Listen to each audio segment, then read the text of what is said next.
Hello guys, welcome back to Leela's Little World. అందరికి ముందుగా happy Sankranti అండి. అయితే మనం సంక్రాంతి రోజు చేసుకునే రెసిపీ వచ్చేసి మేము ఇప్పుడు చూపించేస్తాము. మీకు కూడా నచ్చితే లాస్ట్ వరకు చూసేసి పక్కనే ఉన్న లైక్ బటన్ ని ఖచ్చితంగా లైక్ చేసుకోండి. చాలా మంది వీడియోస్ చూస్తున్నారు కానీ లైక్ చేయడం రావట్లేదు. సో లైక్ అయితే ఖచ్చితంగా ఇచ్చుకోండి. ఇప్పుడైతే ఈ ప్రాసెస్ అనేది చూసేద్దాం. ఫస్ట్ ఏం చేయాలి? వంకాయని అలా కట్ చేసుకోవాలి. ఇందులో చాలా వెజిటేబుల్స్ వేస్తారు. ఇది మిక్స్డ్ వెజ్ కర్రీ అన్నమాట, కలగూర. సో చాలా బాగుంటది. ఇయర్లీ వన్స్ ఖచ్చితంగా చేసుకొని తింటారు.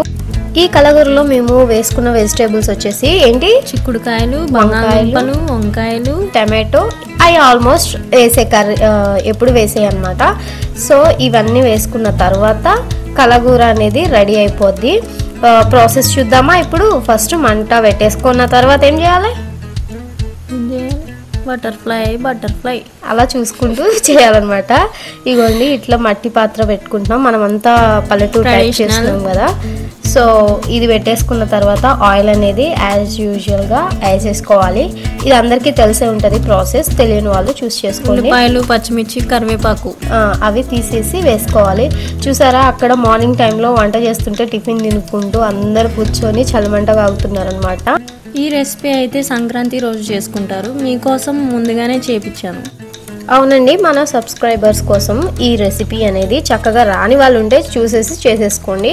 ఇప్పుడైతే కొద్దిగంత పసుపుని యాడ్ చేసేసుకొని కలుపుకోవాలి. పసుపు ముందుగానే వేసాము, కొంచెం పసుపు స్మెల్ రాకుండా ఉంటుంది అనేసి. సో దీని తర్వాత ఏం చేయాలి? అల్లం వెల్లుల్లి పేస్ట్ వేసుకోవాలి. నాన్ వెజ్ని రీప్లేస్ చేస్తుంది అనమాట అల్లం వెల్లుల్లి పేస్ట్. సో అది కూడా వేసుకుంటే కర్రీ చాలా టేస్టీగా ఉంటుంది. సో అది కూడా వేసేసుకొని మంచిగా పచ్చివాసన పోయేంత వరకు కలిపేసుకోవాలి. చూసారా, పొయ్యి చుట్టూ భలే కూర్చున్నారు కదా మార్నింగ్ టైంలో. ఇప్పుడైతే మనం కట్ చేసుకున్న వంకాయలు వేసేసుకోవాలన్నమాట. దాని తర్వాత ఆలుగడ్డ, చిక్కుడుకాయలు కూడా వేసుకొని మంచిగా కలిపేసుకోవాలి. ఎంతమందికి కలకూర ఇష్టమో కామెంట్ చేయండి. నాకైతే చాలా ఇష్టం, ఎందుకంటే నాన్ వెజ్ కన్నా వెజిటేబుల్స్ తింటే చాలా బాగుంటుంది కదా. సో ఇప్పుడైతే సాల్ట్ని కూడా యాడ్ చేసేసుకొని మంచిగా కలిపేసుకోవాలి. మగ్గడానికి ముందుగా వేసుకుంటే వెజిటేబుల్స్ చక్కగా మగ్గిపోతాయి అన్నమాట. కింద మంట అడ్జస్ట్ చేసుకుంటూ ఆ ప్రాసెస్ అనేది చేసుకుంటూ ఉండాలి. దాని తర్వాత ఏం చేయాలి? ఏం చేస్తామో కొంచెం అలా ఉంచి మగ్గ పెట్టుకోవాలి. అవును, అదంతా మగ్గాలి కాబట్టి వెజిటేబుల్స్ మొత్తం ఇంకా మూత పెట్టేసి చక్కగా పక్కన పెట్టేసుకొని మగ్గనివ్వాలి. చూసారా, మగ్గిపోయింది మంచిగా. ఇప్పుడైతే ఏం చేసుకోవాలి? టమాటాలు కట్ చేసుకోవాలి. ఇది కూడా ఒక వెజిటేబులే కదా, టమాటా వేస్తే చాలా టేస్టీగా ఉంటుంది. మంచిగా టమాటాలు కూడా కట్ చేసేసుకొని వేసుకోవాలి. దానికన్నా ముందు కారం వేసుకోవాలి. టేస్ట్కి సరిపడినంత కారాన్ని యాడ్ చేసుకొని మంచిగా కలుపుకోవాలి. కింద మంట అనేది కరెక్ట్గా చూసుకోవాలి, ఎందుకంటే వెజిటేబుల్స్ కొంచెం మగ్గుతూ ఉండేటప్పుడు కొంచెం మారుతూ ఉంటుంది కదా. సో ఇప్పుడైతే కారాన్ని పచ్చివాసన పోయేంత వరకు మంచిగా కలిపేసుకోవాలి. దాని తర్వాత ఏం చేయాలి? మూత పెట్టేసుకోవాలి. మూత పెట్టుకొని కొద్దిగంత అట్లా మగ్గనిచ్చుకోవాలి. ఇప్పుడు మూత తీస్తే ఆవిర్లు వస్తున్నాయి. మళ్ళీ ఒకసారి కలిపేసుకోవాలి. కలుపుకున్న టమాటాలు కూడా వేసుకోవాలి. క్లిప్ మిస్ అయింది.